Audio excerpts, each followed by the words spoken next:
Hey y'all, what's up? Today we are doing a wear test using the new Pat Mcgrath concealer in the shade D30. So if you saw my first impressions, you already know how I feel about this shade. I feel like it's just a tish too deep, but here's what we're gonna do. We're gonna do a two-part situation because I want you guys to see how it looks. So today we're gonna use this shade for the wear test, and then the second part I'm gonna go into Sephora and grab the shade D29 so that way we can have a comparison. So let me go ahead and get into this. I'll zoom you in some.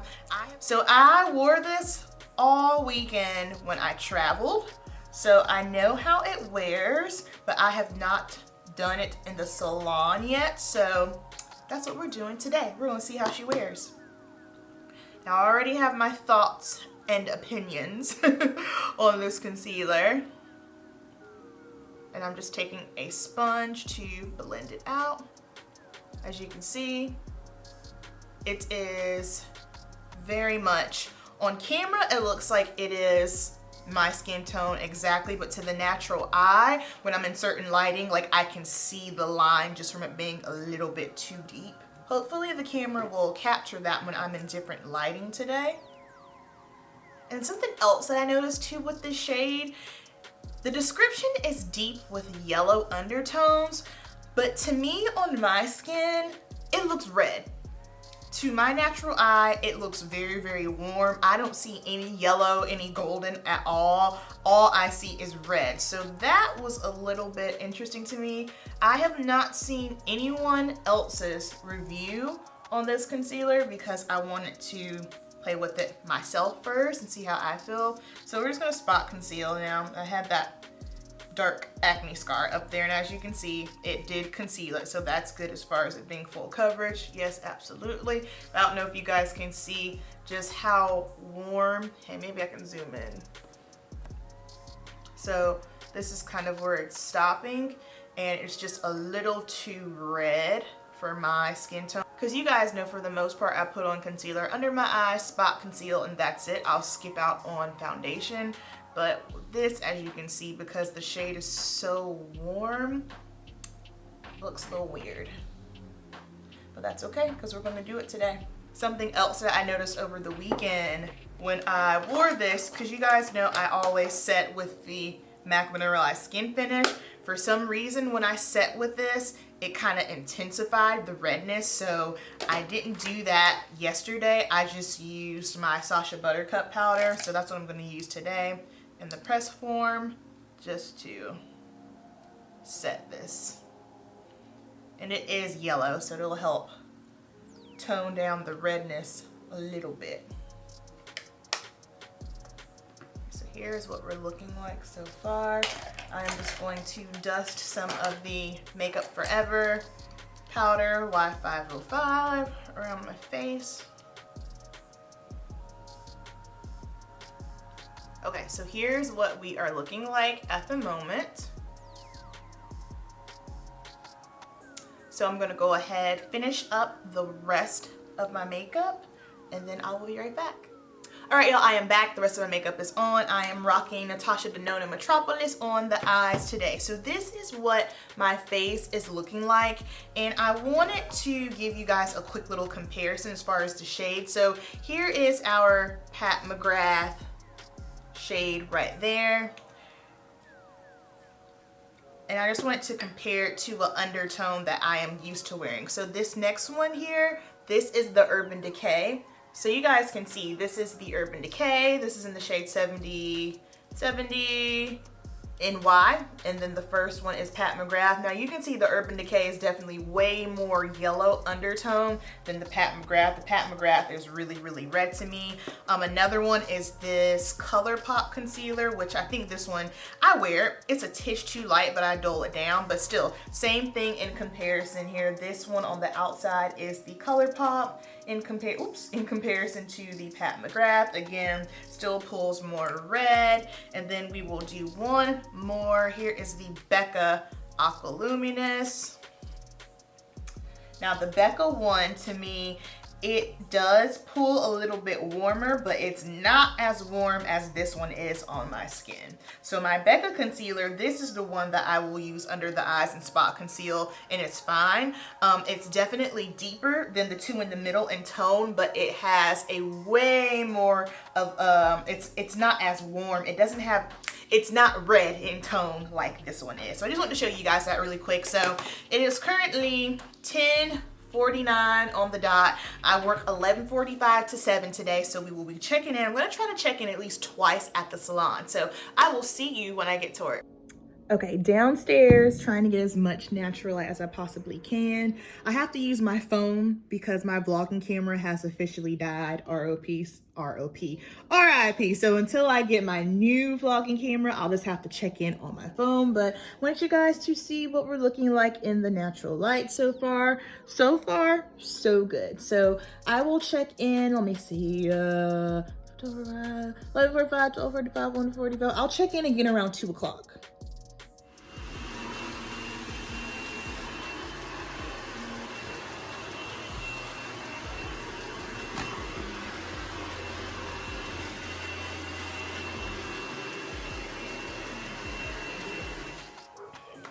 What is up, you guys? So it is the next day. First of all, I want to apologize for yesterday's poor wear test. I got so swamped in the salon, and by the time I remembered I was doing a wear test, I was basically towards the end of my day and I already blotted. But you guys saw what I was looking like in that last clip. I had already blotted once throughout the day. I will say that the Pat Mcgrath concealer is a little bit more hydrating, so if you are oily skin, be wary of that. But today we are doing round 2, and I went and got the shade MD24 Much Better, and I picked up the Pat Mcgrath Labs, the Perfection Blurring Under Eye Powder in the shade Deep. However, mine came busted, so I'm going to be returning this tomorrow. But let's go ahead and get into it. First, I have nothing on my face. I'm just going to use my Sephora collection. This is the, what's the actual name? Matte Perfection Tinted Moisturizer. And I'm just going to drop a little bit of this on my face. I look a little rough. I only got, not last night. Last night I got some sleep, but the night before I only got 4 hours of sleep. I was up from 1:30 a.m. to about 4:30 a.m. with cramps because Mother Nature hates me apparently. So if I look a little zombie-like, that is why. And this is one of my products of the month. This is in the shade 14. It's a tinted moisturizer, so I'm not going for full coverage. I'm just looking for an overall, you know, even complexion. All right, start of the show. I was way off as far as shade matching with the Pat Mcgrath concealer as I was with her foundation as well. So this is MD24, and this looks way closer to other concealers that I use. So I'm just gonna put a little under these dark under eyes because your girl is dark today.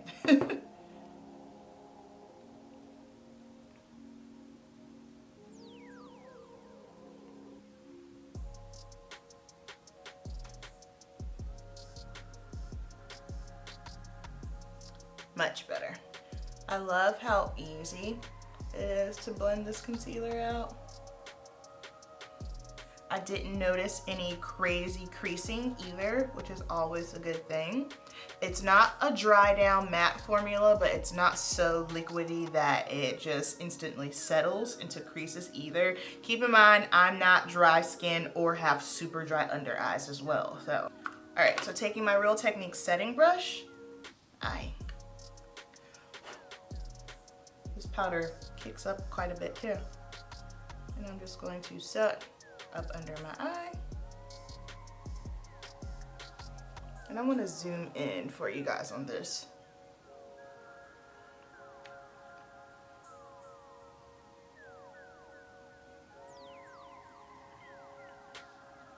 Now I'm going to be honest. I know a lot of people have been raving about this. This isn't bad, but I don't see any difference in it from when I use my MAC Mineralized Skin Finish. And I think These might be, I'll put the price on here, but I believe the pricing is very similar and you get way more with the MAC powder. Again, not a bad product, but I was just expecting to be wowed and I wasn't. It just looks, it doesn't look any different to me from when I use my mineralized skin finish. And it's basically kind of got that same baked concept as the mineralized skin finish as well. Boom. That's that. All right, let me finish up the rest of my makeup and then I'll be right back. All right, guys, all finished with my makeup. I have on Natasha Denona Safari on my eyes, and then lips, Bite Beauty Gloss, and French Pressed discontinued. So pissed off about it still, but this is the finished look. So it is currently right now 8:30. I'm going to get ready to head out to the salon and I will remember to check in. I'll see you guys there. All right, you guys, I am walking into work and it is currently 9:45. Just trying to give you some natural sunlight if there is any at the moment. So far so good, loving the color. Alright, 3 o'clock on the nose. This is what we're looking like. I am very, very greasy. I haven't blotted yet with the under eye area. Ignore the hormonal breakouts. Everything else looking pretty good. Alright, you guys, I am back home from work. It is currently 6:30 and I am exhausted. Just finished my first week of prep. Prep started this past Monday. If you're not familiar with me, I am an amateur bikini bodybuilder competitor, so my show is in 11 weeks. But I'm an idiot. So I look crazy greasy right now, and it's not because of the Sephora Matte Perfection Tinted Moisturizer.